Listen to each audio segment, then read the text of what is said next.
অত্যন্ত চমৎকার একটা পরিবেশ আজকে আমি ইফতারি করলাম। আমি খুব খুশি।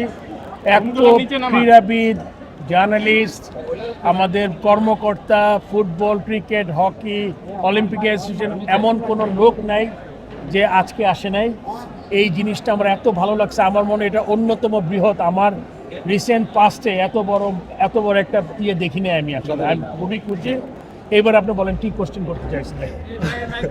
এখন যেটা বলছিলাম যে ভাই, আমার কথা লিখে আমি একবার উল্লেখ করেছি, আমাদের একজন ক্রীড়াবিদ আমরা ক্রীড়ামন্ত্রী হিসেবে পেয়েছেন। আপনি জানেন যে আমি সবসময় একটা কথা বলি, যদি আপনি পার্টিকুলার ওই স্পোর্টস বা যে কোনো ধরনের স্পোর্টসে থাকেন, স্পোর্টসম্যানদের যে রিয়েল অর্থে যে সমস্যাগুলা উনি কিন্তু রিয়েল টাইম বুঝতে পারবে এবং উনি ওইটা অনুযায়ী সে পদক্ষেপ নিতে পারবে। এবং আমার মনে হয় যে উনি আমাদের বাংলাদেশ জাতীয় দলের ফর্মার ক্যাপ্টেন অ্যান্ড ফুটবলের, এবং তার সময় একটা আমরা সার জিতেছি আমরা। এবং আই এম শিওর যে উনি ক্রিকেটের, বাংলাদেশের ক্রিকেটটা একটা অন্য স্তরে নিয়ে যাওয়া উচিত আর কি। এটা শুধুমাত্র ক্রিকেট না, Bangladesh sports as a whole, সব গেমস, আমি সব জায়গায় সে নজর দেবেন, এটা আমার ওনার কাছ থেকে আমার নাম্বার ওয়ান হলো গিয়ে সাকিবের ব্যাপারটা কিন্তু এটা চলমান ছিল, এমন না যে আজকেই কথা উঠেছে। এটা আমি যখন প্রেসিডেন্ট ছিলাম, আমি প্রেসিডেন্ট হওয়ার 2 মাস পর থেকে আমরা, আপনি জানেন 3-4 মাস পর থেকে যখন আমরা হোম সিরিজ খেলছিলাম সাউথ আফ্রিকার সাথে, তখন থেকে আমি চেষ্টা করছিলাম, যে কোনো কারণে এই জিনিসটা ঘটে নাই, বাট ঘটনা দিকে ঘটবে না আগামীতে এটাও বলা যাবে না। অবশ্যই একটা সম্ভাবনা আছে। তার সাথে সাকিব কিন্তু আমি যখন চেষ্টা করছি তার থেকে আরও 1 বছর প্লাস হয়েছে ওর ফিটনেস। এবং সাকিব যেই প্লেয়ার, এটা আমার মনে হয় যে আপনার ওর জন্য ওর মাথা, আমি বাংলাদেশে যত ক্রিকেট আমরা তৈরি করেছি, আমার মনে হয় এত প্রফেশনাল, মেন্টালি তো ফিজিক্যালটা ঠিক করে ফেলবে। এবং যদি আপনি যেটা বলেছেন, ক্রিকেট বোর্ড সবসময় চায় সাকিব বাংলাদেশের পরে খেলুক, যদিও ফিটনেস বা সিলেক্টেড হয়। আমার মনে হয় সাকিবের এই জিনিসটা জারি আছে এবং অনেক দূর এগিয়ে গেছে। আমার মনে হয় এটা আপনারা খুব শীঘ্রই একটা হয়তো সংবাদ পাবেন। বাট আবার একটা কথা বলে রাখি, ক্রিকেট বোর্ডের জন্য যতটুকু পার্ট সাকিবের ফিটনেস দেখে তাকে সিলেক্ট করা ক্রিকেট বোর্ডের পার্ট, বাট তার অন্য যে জিনিসগুলো আছে এটা ক্রিকেট বোর্ডের হাতে নেই। ওই জিনিসটা সরকারের চেষ্টা করতে হবে। ক্রিকেট বোর্ড কি চায় কিনা? যে ক্রিকেট বোর্ড অবশ্যই চায়। আমি বললাম তো এটা আমি চেয়েছি 1 বছর ধরে, এখনও ক্রিকেট বোর্ড চায় যদি সে আসে, সে আমাদের জন্য একটা asset, he is a brand. আমার মনে হয় এখনও সে তার ওইটা দেওয়ার ক্ষমতা আছে। অবশ্যই এটা সিলেক্টরের ব্যাপার। তারপর আমি বলবো যে আমি আমার ফর্মার প্লেয়ার ক্যাপ্টেন হিসেবে আমি তাদের বুঝি সে এখন পারবে। অন্য ধরনের কোশ্চেন, এই প্রক্রিয়াটি কি শুরু হয়েছে কিনা সাকিবের বিষয়ে? গতকালকে যে একটা কথা বললো যে আমাদের ক্রীড়া উপদেষ্টা প্রচার করেছেন, তিনি বলেছিলেন ভাই এভাবে দিন না, সিদ্ধান্তটা আপনাদের ছিল, সরকারের কি আমাদের ছিল না? এটা আপনাদের একটা জিনিস আমি আজকে পরিষ্কার করে দিই, যখন কোনো বায়োল্যাটারাল সিরিজ থাকে তখন আমরা প্লেয়ারদের একটা অপশন দেই।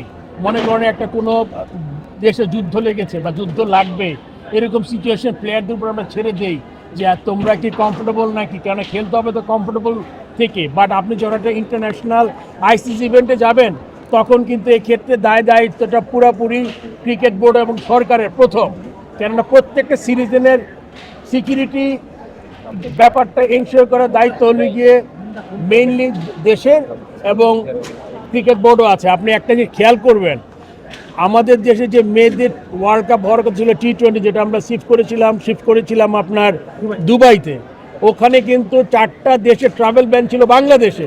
সো এটা আমরা ইচ্ছা হলে করতে পারতাম না। সো আমাদের যদি গভর্নমেন্ট জিও না দেয় তখন কিন্তু যাওয়া যাবে না। সো এই কলটা একদম প্লেয়ারের ছিল না।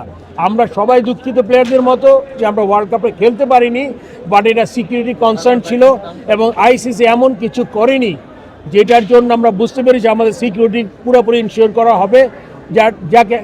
জাস্ট একটা স্ট্যান্ডার্ড প্রোটোকল ছিল যে নর্মালি একটা আইসিসি ইভেন্টে যা হয় তাই করবে। এই জন্য প্রথম মনে করেছে সরকার, তারপর আমরাও তার সাথে সাথে আমরা চিন্তা করেছি। প্লেয়ারদের সাথে যখন কথা বলেছে আসিফ নজরুল উপদেষ্টা মহোদয়, তখন কিন্তু উনি কিন্তু তখন আসলে আমরা already we made the call যে আমরা যাচ্ছি না। সেখানে আর কনফিউশনের কোনো দরকার নাই।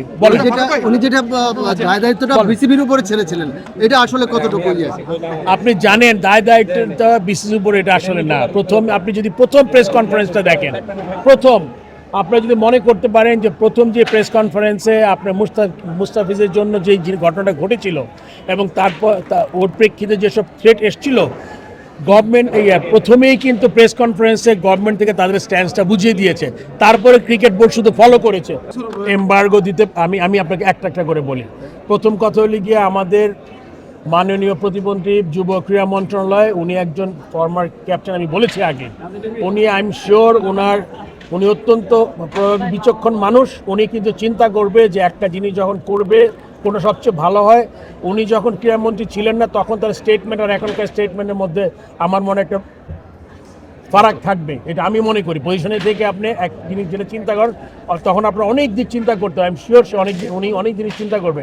সেকেন্ড কোয়েশ্চেন, আইসিসি, আপনি আইসিসির ব্যাপারটা এই মুহূর্তে বলা ডিফিকাল্ট, তবে আইসিসি আপনি ধরে রাখেন আইসিসির সাথে আমাদের সম্পর্কটা এই মুহূর্তে একদম বেস্ট পর্যায়ে নাই, খুব ভালো পর্যায়ে নাই। যদি এরকম কোনো ঘটনা ঘটে, আইসিসি যদি কোনো ক্লজ খুঁজে বের করে, তাহলে যদি ওরা কোনো কিছু করতে চায় ওটাও করতে পারে। বাট আমি আসলে এই মুহূর্তে এটা আগাম আমার করা দরকার নেই, বাট সম্ভাবনা একদম উড়িয়ে দেওয়া যাবে না। এটা কি আমাকে নাকি বোর্ড মেম্বাররা আসলে সভাপতি এবং আপনারা, আমার মনে হয় একটা জিনিস চিন্তা করতে হবে আপনার, এটা অবমাননার কিছু নাই। এইটার জন্য ক্রিকেট অপারেশনসে একটা কমিটি আছে, তার সাথে সিলেক্টররা বসে। এটাতে আসলে আমাদের খুব একটা বেশি কিছু নাই, তবে মেজর কোনো যে ডিসিশনের ব্যাপার থাকে ওটা আমরা করি। বাট আমার মনে হয় আমি যেটা দেখেছি তারা A+ বোধ হয়, আমার মনে প্রতিটা ফর্মেটে এমন কোনো প্লেয়ার নেই যে রেগুলার খেলে, যেটা এক সময় আমরা দেখেছি সাকিব, তামিম, মুশফিক মাহমুদুল্লাহ খেলতে। এখন তারা চিন্তা করেছেন সব ফর্মেটে এসেনশিয়াল কোনো সব ফর্মেটই খেলবে এরকম কিছু নাই দেখে হয়তো তারা চিন্তা করছে ওই ফর্মেটটা বাদ দিয়ে A গ্রেড থেকে শুরু করে। ধন্যবাদ। Thank you. না, করছে।